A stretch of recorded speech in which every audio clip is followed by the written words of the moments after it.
PC. ജോർജിന്റെ നാവ് താക്കോലിട്ട് പൂട്ടി ആ താക്കോല് തൽക്കാലം കേരള പോലീസിന്റെ കയ്യിൽ കൊടുക്കാൻ ഞാൻ ഉദ്ദേശിക്കുന്നില്ല എന്നാണ് പി.സിയുടെ മകൻ ഷോൺ ജോർജ് പറയുന്നത്. അതായത് പി.സി. ജോർജ് മിണ്ടിയാൽ സത്യം വിളിച്ചു പറഞ്ഞാൽ ചിലർക്കൊക്കെ വല്ലാത്ത അസ്വസ്ഥത ഉണ്ടാകുന്നു. അതുകൊണ്ട് പി.സി. മിണ്ടിയാൽ ഉടൻ തന്നെ അറസ്റ്റ്, പരാതി, അറസ്റ്റ്. യൂത്ത് ലീഗ്, കോൺഗ്രസ് ഒക്കെ രംഗത്തെത്തുന്നുണ്ട്. ഈ ലവ് ജിഹാദ് എന്ന് പറയുന്ന ഒരു വാക്ക് കേൾക്കുമ്പോൾ എന്താണ് ഇവർക്കൊക്കെ ഇത്രയും ഒരു പ്രശ്നം ഉണ്ടാകാനുള്ള കാരണം? ഇത് എനിക്കൊരു ഓർമ്മ വരുന്നൊരു 10-25 വർഷം മുമ്പായിട്ട് നവാബ് രാജേന്ദ്രനായിട്ട് എതിരായിട്ടൊരു കോടതിയിൽ തന്നെ വിധിയുണ്ടായിരുന്നു. ശല്യക്കാരനായിട്ട് പുള്ളി പ്രഖ്യാപിച്ചു. കാരണം പുള്ളി ആ കാലത്തുണ്ടായിരുന്ന കേരളത്തിൻ്റെ മുഖ്യമന്ത്രിയായിരുന്ന കെ കരുണാകരൻ്റെ അഴിമതിക്കെതിരായിട്ട് ശക്തമായിട്ട് വാദിച്ച ആളാണ് നവാബ് രാജേന്ദ്രൻ. അതുകൊണ്ട് നവാബ് രാജേന്ദ്രൻ എന്ന് കേട്ട് കഴിഞ്ഞിട്ടുണ്ടെങ്കിൽ കെ കരുണാകരന് വലിയ ദേഷ്യമാണ്. അതുകൊണ്ട് കെ കരുണാകരന് വളരെ സ്വന്തക്കാരായിരിക്കുന്ന പല ആളുകളും കോടതികളിലൊക്കെ തന്നെ ഉണ്ട്. ഇവരൊക്കെ ആ സമയത്ത് കൂടിയിട്ട് നവാബ് രാജേന്ദ്രൻ്റെ ഒരു ശല്യക്കാരനാണ്, കുറ്റക്കാരനാണെന്നുള്ളതും പ്രഖ്യാപിച്ചു. സമാനമായിട്ടുള്ള രീതിയിലാണ് ഇപ്പോൾ പി.സി. ജോർജ് എനിക്ക് മനസ്സിലാവുന്നത്. കാരണം പി.സി. ജോർജിൻ്റെ പേര് കേട്ടാൽ ചിലർക്ക് ദേഷ്യം വരുന്നു. ഇന്നലെ പി.സി. ജോർജ് സംസാരിച്ചത് ഇവിടെ ഒരു ക്രൈസ്തവ സഭയുടെ യോഗത്തിലാണ്.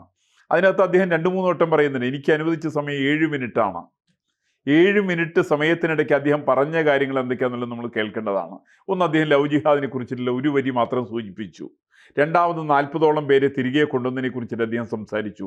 മൂന്നാമത് അദ്ദേഹം പറഞ്ഞ വിഷയമാണ്, എനിക്ക് തോന്നുന്നു ഈ കോൺഗ്രസ്സുകാരെ ഒന്ന് വിരളി പിടിപ്പിച്ച സംഭവം മൂന്നാമത്തെ സംഭവമാണ്. അദ്ദേഹം പറഞ്ഞത് ക്രൈസ്തവര് കുടുംബയോഗങ്ങൾ നടത്തണം, ക്രൈസ്തവർ വീടുകളിൽ പോകണം, ക്രൈസ്തവർ മയക്കുമരുന്നിൻ്റെ ഉപയോഗത്തെക്കുറിച്ചിട്ട് ആളുകളെ പറഞ്ഞ് ബോധ്യപ്പെടുത്തണം, മയക്കുമരുന്നിൽ നിന്നൊരു മോചനം ഉണ്ടാക്കാൻ വേണ്ടിയിട്ട് ക്രൈസ്തവർ ഇടപെടണം എന്നൊക്കെ അദ്ദേഹം പറഞ്ഞു. ഇന്ന് മാത്രമല്ല, ഹിന്ദുക്കളുമായിട്ട് നല്ല ബന്ധം ഉണ്ടാക്കാൻ വേണ്ടിയിട്ട് ക്രൈസ്തവർ ശ്രമിക്കേണ്ടത് ആവശ്യമാണ്. ഇത്യാദി 3-4 വിഷയങ്ങൾ, 4-5 വിഷയങ്ങളോളം അദ്ദേഹം ഈ 7 മിനിറ്റ് കൊണ്ട് സംസാരിച്ചു. ചുരുക്കി പറഞ്ഞാൽ ഒരു വിഷയം സംസാരിക്കാൻ 1 മിനിറ്റ് പോലും സമയം എടുത്തിട്ടില്ല എന്നുള്ളതാണ് ഏറ്റവും അത്ഭുതമായിട്ടുള്ള വശം. അപ്പോൾ ഈ സാധാരണ കോൺഗ്രസ്സുകാരനെ സംബന്ധിച്ച് ഞാൻ മനസ്സിലാക്കിയത്, ഒരുപാട് കോൺഗ്രസ്സുകാർ തൊടുപുഴയിലും കുന്നും കുടച്ചക്കരും അവിടെ ഇവിടെയൊക്കെ ആയിട്ടുള്ള കോൺഗ്രസ്സുകാരൊക്കെ കയറി കേസ് കൊടുത്തിട്ടുണ്ട്. ആ കേസ് കൊടുക്കാൻ കാരണം കോൺഗ്രസ്സുകാരന് ഈ പറയുന്ന ലവ് ജിഹാദാണ് പ്രശ്നം എനിക്ക് തോന്നിയില്ല. എനിക്ക് തോന്നിയത് പ്രധാനമായിട്ട് ഇദ്ദേഹം പറഞ്ഞല്ലോ, മയക്കുമരുന്നിനെതിരായിട്ട് നീക്കം നടത്തണമെന്ന് ക്രൈസ്തവരോട് സംസാരിച്ചു. അത് സാധാരണ കോൺഗ്രസ്സുകാരന് വിഷമം ഉണ്ടാക്കും. കാരണം കോൺഗ്രസ്സുകാരന് മയക്കുമരുന്ന്, ലഹരി എന്നൊക്കെ കേൾക്കുന്ന സമയത്ത് ലഹരി ഉണ്ടാവുന്നവരാ പല കോൺഗ്രസ്സുകാരും. അതിൻ്റെ പേരിൽ അതിനെയൊക്കെ നിരോധിക്കണം, അത് വേണ്ടാന്ന് വെക്കണം, അതിനെക്കുറിച്ച് വീടുകളിൽ പോയിട്ട് നിങ്ങൾ ആളുകളെ ബോധവൽക്കരിക്കണം എന്നൊക്കെ പറയുന്ന സമയത്ത് ഈ ചെറുപ്പക്കാരായിട്ടുള്ള കോൺഗ്രസ്സുകാർക്ക് ദേഷ്യമൊക്കെ ഉണ്ടാവും. പണ്ട് നമുക്കറിയാലോ, ഇവിടെ ആ മലബാർ ഭാഗത്തൊരു ഒരു വിദ്വാൻ, ഒരു കോൺഗ്രസിൻ്റെ ഒരു യൂത്ത് കോൺഗ്രസിൻ്റെ നേതാവാ, അവനൊരു പശുവിന് നടു റോഡിലിട്ട് അവൻ വെട്ടിക്കൊന്നു. എന്നിട്ട് അവൻ അവിടെ വെച്ച് പുഴുങ്ങി കഴിച്ചു. അത്രയും വൃത്തികെട്ട സ്വഭാവമുള്ളവരാണ് യൂത്ത് കോൺഗ്രസ്സുകാരായിരിക്കുന്ന ആളുകൾ. അപ്പോൾ അവർക്ക് ഒരു കാരണവശാൽ അവർക്ക് ഇദ്ദേഹത്തെ പി.സി. ജോർജിനെ അംഗീകരിക്കാൻ വേണ്ടി പറ്റൂല. അപ്പോൾ പി.സി. ജോർജ് പറഞ്ഞത് മയക്കുമരുന്നുകാർക്കെതിരായിട്ട് പറയുന്ന സമയത്ത് അത് ഞങ്ങൾക്കെതിരാണെന്ന് ഏതെങ്കിലും കോൺഗ്രസ്സുകാരന് തോന്നിയിട്ടുണ്ടെങ്കിൽ അത് കോൺഗ്രസ്സുകാരനെ കുറ്റപ്പെടുത്താൻ പറ്റൂല. എങ്ങനെ കോൺഗ്രസ്സുകാരനെ കുറ്റപ്പെടുത്തുക? അവർ ട്രാക്ക് റെക്കോർഡ് ശരിക്കാതാണത്. ഈ കോൺഗ്രസ്സിൽ പലരെ സംബന്ധിച്ചും ഇന്ന് മയക്കുമരുന്ന് മാഫിയയുമായിട്ടുള്ള അവരുടെ ബന്ധത്തിൻ്റെ അടിസ്ഥാനത്തിൽ എനിക്ക് തോന്നിയത് പ്രധാനമായിട്ട് ആകെ പറഞ്ഞത് ഒരു അരവരി മാത്രമാണ് ലവ് ജിഹാദിനെ കുറിച്ച് പറഞ്ഞത്. 400ഓളം പേര് അതിനകത്ത് പെട്ടിട്ടുണ്ട് എന്ന് പറഞ്ഞു. അതിന് തെറ്റുണ്ടോ? അതിനകത്ത് എങ്ങനെ തെറ്റുണ്ടാവുക? ലവ് ജിഹാദ് കേരളത്തിൽ ഇല്ലായിരുന്നു എന്നുള്ളത് ഇവരിപ്പോൾ പറയാൻ പോകുന്ന പഴയകാലത്ത് ഏതോ ഒരു ജേക്കബ് പുന്നൂസ് കോടതിയിൽ കൊടുത്ത അഫിഡവിറ്റിനകത്ത് പറഞ്ഞു എന്നാണ്. പക്ഷേ ആ സമയത്ത് ജസ്റ്റിസ് കെ.ടി. ശങ്കരൻ്റെ ബെഞ്ചിലാണ് ചെന്നത്. കെ.ടി. ശങ്കരൻ അതിനെക്കുറിച്ച് മനോഹരമായിട്ട് പറഞ്ഞിട്ടുണ്ട് ആ സമയത്ത്. എന്ന് മാത്രമല്ല, നമ്മുടെ മുമ്പിൽ അനുഭവങ്ങളുണ്ടല്ലോ. ഈ പറയുന്ന കോൺഗ്രസ്സുകാരെന്ന് പറയട്ടെ, വൈക്കത്ത് അഖില എന്ന് പറയുന്ന പെൺകുട്ടിയുടെ കാര്യം പറയട്ടെ, അശോകൻ്റെ മകള്, ഇടതുപക്ഷക്കാരനാണ് അശോകൻ്റെ മകളാണ് അഖില. അഖിലയാണ് ഒരാൾ സ്നേഹിച്ചത്. ആ സ്നേഹിച്ച ആൾ കൊണ്ടുപോയിട്ട് കല്യാണം കഴിച്ചോ? കല്യാണം കഴിച്ചില്ലല്ലോ. മറിച്ച് അവളെ കൊണ്ടുപോയിട്ട് വേറെ ആൾക്ക് കൊടുക്കുകയാണ്. എന്തൊരു പരിപാടിയത്! ഇതിനാണ് ലവ് ജിഹാദ് എന്ന് പറയുക. ഒരാൾ പ്രേമിക്കുന്ന ആൾ വിവാഹം കഴിക്കാതിരിക്കുക, കല്യാണം കഴിക്കുന്നത് എന്ത് കോൺട്രാക്റ്റ് മാതിരിയാണ്. അടുത്തൊരാളെ കൊണ്ട് ഏൽപ്പിക്കുക. ഇവിടുത്തെ തിരുവനന്തപുരത്തെ പെൺകുട്ടി ഉണ്ടല്ലോ, അവളുടെ പേര് നിമിഷ എന്ന് എൻ്റെ ഓർമ്മ. ഇപ്പം എങ്ങനെയാണ് നിമിഷയുടെ ഏർപ്പാട്? ഈ കോൺഗ്രസ്സുകാരെന്ന് പറയട്ടെ, ഏതെങ്കിലും കോൺഗ്രസിൻ്റെ നേതാവെന്ന് പറയട്ടെ, രാജീവ് ഗാന്ധിക്ക് പറയാൻ ധൈര്യമുണ്ടോ അതിനെക്കുറിച്ച്, ആ കുട്ടിയെക്കുറിച്ച്? ആ കുട്ടിയുടെ അവസ്ഥ ഇപ്പം എന്താ? ആ കുട്ടി ഇപ്പോൾ എവിടെയാണ് ഉള്ളത്? ഏത് ജയിലിലാണ് ആ കുട്ടി ഇപ്പോൾ ഉള്ളത്? അഫ്ഗാനിസ്ഥാനിലല്ലേ? ആ കുട്ടിയെ കല്യാണം കഴിച്ച ആളോട്, ആ കുട്ടി പ്രേമിച്ച ആളോട് പോയി അയാളിവിടെ കൃത്യമായിട്ട് തിരുവനന്തപുരത്ത് നടക്കുന്നുണ്ടല്ലോ. അയാൾ പോലീസ് ചോദ്യം ചെയ്തിട്ടുണ്ടോ? അന്ന് കോൺഗ്രസ്സുകാരാണല്ലോ ഭരിച്ചത്. ഉമ്മൻചാണ്ടി ആയിരുന്നല്ലോ കേരളത്തിന്റെ മുഖ്യമന്ത്രി. അയാളെ ചോദ്യം ചെയ്തിട്ടുണ്ടോ? അയാളെ കുറിച്ച് എന്തെങ്കിലും അന്വേഷണം നടത്തിയിട്ടുണ്ടോ? ഒരു അന്വേഷണം നടത്തിയിട്ടില്ലല്ലോ. അയാളോട് തിരുവനന്തപുരത്ത് തെക്കോടൊക്കെ വളരെ ഭംഗിയായിട്ട് നടക്കുന്നു അയാൾ. സാർ, പക്ഷേ ഈ പ്രണയം എന്ന് പറയുന്നത് ലവ് ജിഹാദാവൂ? ഇപ്പോൾ ഒരു സ്ത്രീയും പുരുഷനും പ്രണയിക്കുന്നു. ഇപ്പോൾ പി സി ജോർജിന്റെ മകൻ തന്നെ പറയുന്നു ഞാനും ഒരു ലവ് ജിഹാദ് ആണ് എന്നുള്ളത്. ഇപ്പോൾ പ്രണയം ലവ് ജിഹാദ് ആണോ എന്നാണ് പലരും ചോദിക്കുന്നത്. അല്ല, പ്രണയം ഒരിക്കലും ലവ് ജിഹാദല്ല. ആർക്കും ആരെയും പ്രണയിക്കാനുള്ള അവകാശമുണ്ട്. പക്ഷെ പ്രണയിക്കുന്നതിന് മുമ്പായിട്ട് പ്രണയത്തിന് ടാർഗറ്റ് വെച്ചാലോ? നിങ്ങൾ പ്രണയിക്കുന്നത് ഒരു കുടുംബപരമായിട്ടൊരു സ്ത്രീയും പുരുഷനും തീരുമാനിച്ച് അവർ പ്രേമിക്കുന്ന ഒരു വിവാഹം കഴിക്കുന്നു, ന്യായമാണ്. അതിനകത്ത് അന്യായമൊന്നുമില്ല. പക്ഷെ മറിച്ച് ഈ പ്രണയിക്കുന്ന എന്തിനു വേണ്ടിയിട്ടാണെന്നുള്ള പ്രശ്നമുണ്ട്. ഈ പ്രണയിക്കുന്ന കുട്ടിയെ, ആ പെൺകുട്ടിയെ കൃത്യമായിട്ട് ഹൈന്ദവ ക്രൈസ്തവ വിഭാഗത്തിൽപ്പെട്ടവരെ മാത്രം പ്രണയിക്കുക. അങ്ങനെ പ്രണയിക്കുന്ന ഒരു വിവാഹം പോലും കഴിക്കാതിരിക്കുക. അങ്ങനെ വിവാഹം പോലും കഴിക്കാതെ കണ്ട് അവരെ അവിടെ സിറിയയ്ക്ക് ആട് മേയ്ക്കാൻ വേണ്ടിയിട്ട് കൊണ്ടുപോയിട്ടുണ്ടെങ്കിൽ അതിനെങ്ങനെയാണ് പ്രണയം എന്ന് പറയാം? അതിന് ലവ് ജിഹാദ് എന്ന് തന്നെയാണ് പറയാം. ഇങ്ങനെ കൊണ്ടുപോയിട്ടുള്ള ആളുകൾ നിരവധിയുണ്ടല്ലോ കേരളത്തിൽ. 21 പേര് ഇവിടുന്ന് IS-ലേക്ക് റിക്രൂട്ട് ചെയ്തിട്ടുണ്ടല്ലോ. ആ റിക്രൂട്ട് ചെയ്യുന്നൊരു കണക്ക് എങ്ങനെയാണ്? ഈ കോൺഗ്രസ്സുകാരന് അറിയാമോ? അതിന് കണക്കറിഞ്ഞൂടെ കോൺഗ്രസ്സുകാരന്? ഇവിടെ നമുക്കറിയാലോ, ഇവിടെ എറണാകുളത്തിനുള്ള പീസ് ഇന്റർനാഷണൽ സ്കൂള്, അവിടെ 2ാം ക്ലാസ്സിൽ പഠിക്കുന്ന പാഠപുസ്തകത്തിനകത്ത് ഇവർ എഴുതി ചേർത്തത് എന്താ?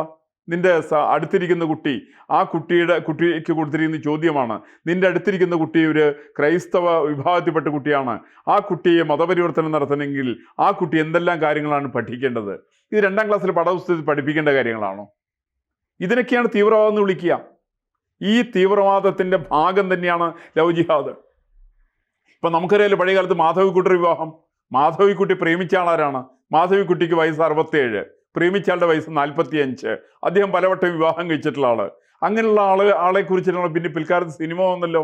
ഇവരാരും ആക്ഷേപമൊന്നും പറഞ്ഞില്ലല്ലോ. കമലിറക്കിയ പടമായിരുന്നല്ലോ. അതിനെക്കുറിച്ച് ലേഖനം എഴുതിയല്ലോ, അതിനെക്കുറിച്ച് പുസ്തകം എഴുതിയല്ലോ. അതിനെക്കുറിച്ച് പുസ്തകം എഴുതി ലീലാമിന്നാണ് എഴുതിയിട്ടുള്ള പുസ്തകം. ആ പുസ്തകത്തിനകത്ത് പരാമർശമുണ്ടല്ലോ.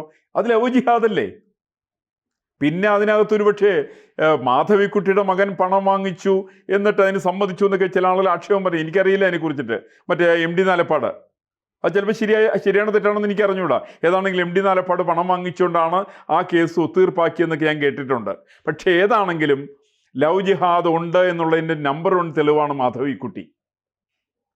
നമ്മളല്ലാത്ത വിവാഹങ്ങൾ, ഇപ്പോൾ KR ഗൗരിയമ്മയുടെ വിവാഹം മറ്റേ കല്യാണം കഴിച്ച TV തോമസ് ആണ്. ആരും ലവ് ജിഹാദെന്നോ അല്ലെങ്കിൽ മറ്റുള്ളതൊന്നും പറഞ്ഞില്ലല്ലോ. മതപരിവർത്തനമൊന്നും ആരും അതിനെക്കുറിച്ച് പറഞ്ഞില്ലല്ലോ. അതേപോലെ തന്നെ വേറെ പലരും വിവാഹം കഴിച്ചിട്ടുണ്ട് പോലെ. ഇപ്പോൾ KN മുഹമ്മദിന്റെ ഭാര്യ ആരാ? KN കുഞ്ഞുമുഹമ്മദിന്റെ ഭാര്യ ആരാണ്? MB രാജേഷിന്റെ ഭാര്യ ആരാണ്? ആരും ആക്ഷേപമൊന്നും പറഞ്ഞിട്ടില്ലല്ലോ.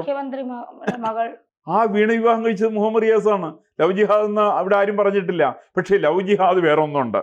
ആ ലവ് ജിഹാദിൽ ഒരാൾ പ്രേമിക്കുന്ന ആള് ഈ പറയുന്ന കുട്ടിയെ വശത്താക്കുന്നു, അതിനുശേഷം കൊണ്ടുപോയിട്ട് വേറെ ആൾക്ക് അവർ മറിച്ചു കൊടുക്കുന്ന ഏർപ്പാട് വ്യാപകമാണ്. അങ്ങനെയുള്ളതിന് തെളിവുകൾ കേരളത്തിൽ ഇഷ്ടം പോലെയുണ്ട്. നിരവധി സംഭവങ്ങൾ പറഞ്ഞിട്ടുണ്ട്.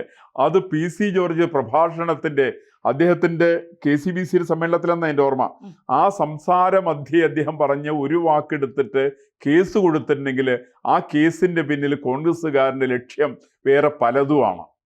അതിലൊരു സംശയമില്ല. അവർക്ക് ടാർഗറ്റ് പ്രധാനമായിട്ട് ക്രൈസ്തവ വോട്ടുകൾ കിട്ടില്ല എന്നുള്ളൊരു വളരെ വ്യക്തമാണ് കോൺഗ്രസ്സുകാരന്. കാരണം ക്രിസ്ത്യാനികളുടെ ഭൂമി മുഴുവൻ വഖഫിന് പതിച്ചു കൊടുത്തത് ഈ പറയുന്ന കോൺഗ്രസിന്റെ നേതാക്കന്മാരിരുന്നുകൊണ്ടാണ്. പക്ഷേ സാർ, ഇതില് ചെറിയൊരു കണക്കല്ല PC ജോർജ് പുറത്തുവിട. 400 ലവ് ജിഹാദ് കേസുകളാണ്. അതിൽ 41 പേരെ രക്ഷപ്പെടുത്താൻ കഴിഞ്ഞു എന്ന് പറയുമ്പോൾ ഈ 400 കണക്കും PC ജോർജ് കാണിക്കേണ്ടതില്ല. കാരണം അത്രയും ഒരു വലിയ ആരോപണം ഉന്നയിക്കും. അല്ല, അതിന് 2-3 കാരണങ്ങളുണ്ട്. ഒന്ന്, PC ജോർജ് 400 കണക്ക് കാണിക്കാൻ പറഞ്ഞു എന്നിരിക്കട്ടെ.